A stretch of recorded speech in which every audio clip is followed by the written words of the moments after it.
Okay, so let me just get these questions up. We should be, why is it not gone live? Let's have a look. We should be live now. Yeah, there we go. So if you're coming on Facebook, give me a hello. If you're on replay, drop a replay. So let's get straight into these questions. I'll just check we are live and all good to go. Okay, let's rock and roll. So first question today. If you're coming in, by the way, give me a hello. So how long does it take to feel fitter? Weight loss is good, but I still find it hard to complete all the reps in a class. Now, that's a really good question. So firstly, great work that you're losing the weight. That's amazing. And that shouldn't be frowned upon. We know that that has significant impact on your results and your health, your well-being, risk of X, Y, Z, disease, you name it. Now, fitness can be measured in so many ways that it can be quite difficult to measure. Like, are we talking about cardio fitness here? Are we talking about strength fitness here? Are we talking about how easy it is to walk to work, or a certain journey that you would quite often take? These are all questions. Now, if you're saying all reps in a class, does that mean like a circuit, or is that reps doing a certain exercise? Because you can always look for measures of progress. And we do something, which is, in fact, this week is something that we call a benchmark workout. And I'll be doing it live and in person this week. Tomorrow, actually. Yeah. 6:30 a.m. tomorrow, which is convenient. Halloween requires benchmark. So that'll be benchmark 6:30 a.m. So in terms of this, the 6:30 in the morning session, what we do in benchmark there is, so 2 minutes on the clock and as many push-ups as you can do in 2 minutes. Good form, that is. Not that, you should just rush them out and just not worry about form, but it's a good measure. Plus it only takes 2 minutes. Then 2 minutes, as many squats as you can do in 2 minutes. This is going to work your muscular endurance system in on there. Then 2 minutes, hold a plank. See how many times you stop. Count how many times you stop. Then 2 minutes, ski sit against the wall. We know that the benefits of that in terms of blood pressure, etc. See how many times you need to stop on there. They're 4 good moves you can do at home and kind of measure your fitness level with that. As well as like the strength side of things. But they also are, the reason I say that is they're very quantifiable. As in, how do you progress with that? Well, did you do more push-ups? Did you do better push-ups? Did you do squats? Now you're holding a weight when you're doing the squats. You're doing, because there's physically only a certain amount of good squats you could do in 2 minutes. So then it might go good squats with a weight. And the reason I'm sharing this is it's quantifying in a way that isn't too time consuming. Another way you can measure your fitness is by doing a certain walk, but reps in a class, then you get real specific. So you're like, okay, was this shoulder press? Was this deadlift? So something that we do a lot is say deadlifts or squats. It's quite an easy thing to measure in terms of, is your weight going up? Are your reps going up on the lift? Are you finding it a bit easier? These are all things to consider. But you've got to also remember what you did before, right? And this is why benchmark is so good. The variables are very controlled, right, with a benchmark, because with these 4 exercises, if you're just doing these 4 exercises, it's consistent. Whereas you might go, I did deadlifts last week and I found it really easy. This week's really hard. Okay, you just did pull-ups before, you just did TRX before, you just did some boxing before, or X, Y, Z. The variables are a lot different. So that can be a good way to measure your fitness. And I guarantee, even if you're finding it harder, you are fitter. 1. 2, we're probably just making it a bit harder for you. 3, you're also making it a bit harder for you as well. 4, there might be some sessions and some exercises that you're stronger on than others. So it might feel like you're going backwards or feel like you're not getting fitter, but you've just done a different exercise. You've got to remember that fitness strength and muscular endurance, muscle strength, muscle hypertrophy, building muscle, all of these things, there's like a pyramid, okay? And at the bottom, the first part of the pyramid of getting strength gains, fitness gains, is neuromuscular connection. Essentially, you will get a lot of gains from getting that muscle-mind connection, getting better at the move. Because when you get better at the move, you become more efficient, which means you're able to lift it better, more likely to complete the reps. Then after that comes in the endurance. So you do higher rep ranges, and you're practicing the moves, and you're getting fitter at doing it for longer. Then you might increase the weight. Like I said, with the benchmark, you add a weight in. You maybe can't do as many reps now, but you're jumping into more hypertrophy, which will stimulate a muscle response and help with that toning look, if you like.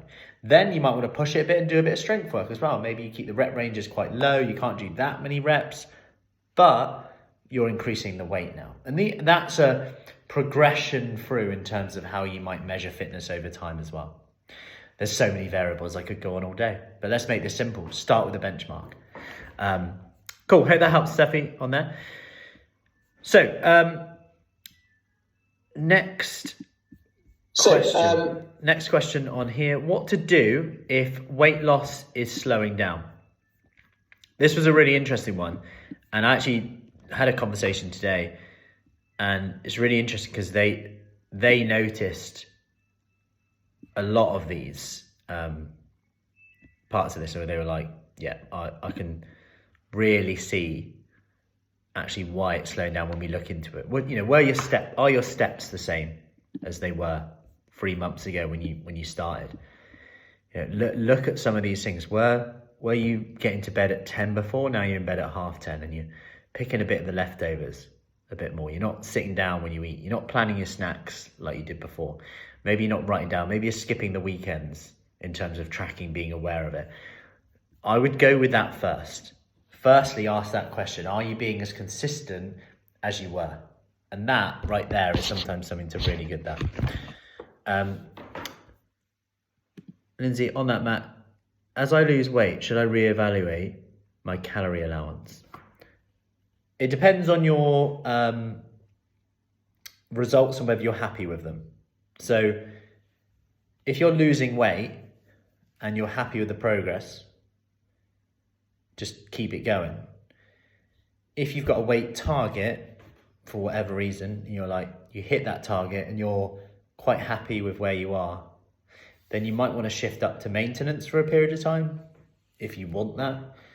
And you might increase the calorie towards more maintenance and see how far you can get your calories up for when now your weight stays the same. And you might go, I'll stay the same. I might push my exercise a little bit at the moment. So if you want to lose more, want to lose another 2 to 3 stone, I'd keep it going until you hit a plateau. Especially if you're finding it okay, challenging, don't get me wrong, because there's always going to be problems, right? There's always going to be challenges. The challenge is either planning your meals so you can fit within your calories, making sure you've got some snacks planned at 4 p.m, 6 p.m, whatever, when you're finishing work and you're starving. That's a challenge, that's a problem. But the alternative is also a problem, not planning that snack, then feeling frustrated that you're overeating, frustrated that you comfort eating, frustrated you're not seeing results, frustrated that you can't get the results you want and you're back to square one. There's always a problem, right? So yeah, tangent, but hope that makes sense. Yeah, so that's where I'd start if weight loss is slowing down. And I'd also then go back to, okay, where's your protein at with that? Where's your total calories at with that? Any tips for hunger? Hey, Sandra, how are we doing? Hope you are feeling good. Any tips for hunger? Yes, going back to it, are you getting enough protein in? Are you getting protein at every meal? Are you sat down when you're eating? This makes a massive difference. Are you aware of how much we're eating? Also, it depends on when, but consider some of the most satiating food. And if you're not tracking calories, which I know a lot of people don't, so that's fine. If you consider that there was a study done a long time ago called the satiety index. Now, the foods that scored the highest, obviously a lot of high protein foods, lean meats, etc., tofu, eggs, stuff like that. But also one that was the highest was actually a good old baked potato, believe it or not. And the thing about baked potatoes is it's often what you have with it, which is often the issue. But bear in mind, they looked at single foods when they did this study. So the baked potato was the most satiating, if you like. So the reason I'm sharing this is when you're not really aware of calories, a lot of people would probably need more, say, pasta or rice than they would a jacket potato to feel satisfied, yet the calories in the jacket potato will probably actually be less than to feel satisfied than how much you would need from, say, pasta or rice, etc. And given that it's got quite a good filling score, if you like, satiety score, if you can mix that and have a good meal, like, I'll be honest, we had jacket potato today actually at lunchtime with the kids, teacher training day. We did leftover roast chicken with some light mayo, sweet corn, bit of Greek yogurt in the mayo as well to make it real creamy and a bit higher in protein. And that was super filling when I think back now. And that they're just really easy. What I like about that is it's so simple and easy, right? So that's definitely something that I would recommend on that in terms of hunger, especially, and the reason I'm pointing at jacket potatoes is they're really quick and easy. So if time's an issue, like at lunchtime, you can make a jacket potato, even if you're at work and you've got a microwave, right? You can make some tuna pasta up or whatever. At home, at home, you can have it for dinner on days where you're really short on time. Like they're real simple ones in there, but aside from that as well, are you getting enough water in? Can you have a glass of water of every meal to increase that fluid intake as well? That's going to help with hunger as well. Next one, any tips for the way home from work, hunger before dinner? So that's similar as well, but what I would say is going back to that problem question I said, yes, 100%. Number one, make sure you plan something in for, maybe have some in the car on the way home, like an app or something. Like I spoke today actually about how yesterday my aim was just to have 2 meals, big roast dinner in the evening, which wasn't really a roast dinner as it's weirdly warm. Didn't really feel like a roast dinner, but we still had chicken, halloumi. It was more of a summery meal actually. And then morning we had more of a fry up. But I was starving because we went out swimming, stuff like that, free dog, which is great by the way. And we had some fruit in the car, but the difference that like a couple of apples made. So yeah, granted that's 200 calories, 2 apples. But when I was then making dinner, I was picking so much less than I would have, which is obviously, I could put away a lot of calories making dinner and clearing dinner away, right? So definitely have something like high protein or fruit or something like that you can have on the way home, or like, so you're not just going into the kitchen like starving, what's ever there, grab. I definitely think that would be helpful. Last question on here, should I have rest days between my sessions? Now, this is a good question. We could debate all day about rest days and what's best. Just know that number one, a lot of this research actually comes from elite athletes who train incredibly, and even them, they're training like super intensely, like pushing the boundaries, sometimes twice a day for 2 hours a slot. I remember when I was at Loughborough University, some of them, including me actually, was training just like 4 hours a day, and it's just ridiculous really. You realise how much time you had at university. Anyway, and yeah, like you're gonna need some rest, right? But I would say, for me now, actually training daily keeps me on track, even if it's a lot shorter, even if it's 10 minutes, even if it's getting a short workout in. That keeps me on track. Now, going back to the question, this came from, okay, if I've got if I've got 3 days a week training, but I can do, ideally should I be doing Monday, Wednesday and Friday, but they can't make those 3 days. So they're doing Thursday, Friday, then Sunday. Is that okay? Or should I be resting a bit more than having 2 days in a row? And the short answer is, if you were to clone yourself now, and then one of you did Monday, Wednesday, Friday, the other one did Thursday, Friday, Saturday, 3 days in a row, I would put my bets on you would not be able to see the difference in results. I would pretty much guarantee that. Yeah, sure, you might have days where if you have the break, like your muscles aren't as achy at the session.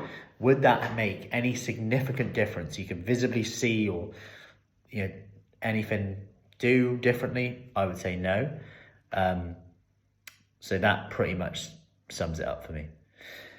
So that is all the questions that I've had tonight. Any other questions at all while I sip my hot cocoa with cinnamon?